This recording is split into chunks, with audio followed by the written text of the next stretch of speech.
Hech oylab ko'rganmisiz, nima uchun tishli gildiraklar, shesteronkalar shunday burchakli va qattiq tishlarga ega bo'lishiga qaramay, silliq aylanadi? Nima uchun ular taqillamaydi, qirsillamaydi va 1-2 soat ishlagach yeyilib ketmaydi? Barcha gap shundaki, tishli gildiraklar tishlarning teginish yuzasi evolventi shakliga ega. Bu to'g'ri chiziqni aylana bo'ylab sirpanishsiz dumalatganda yoki dumaloq jismdan ipni yechayotganda hosil bo'ladigan maxsus egri chiziq.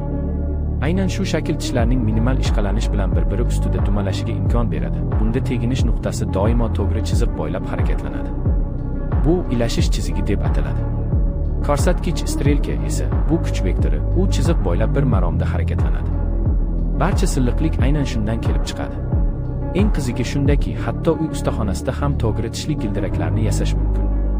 Xoh plastikdan, xoh faneradan bo'lsin. Va ular xuddi shunday silliq aylanadi. Tishli uzatma va richakning qanday o'xshash tomoni borligini bilasizmi?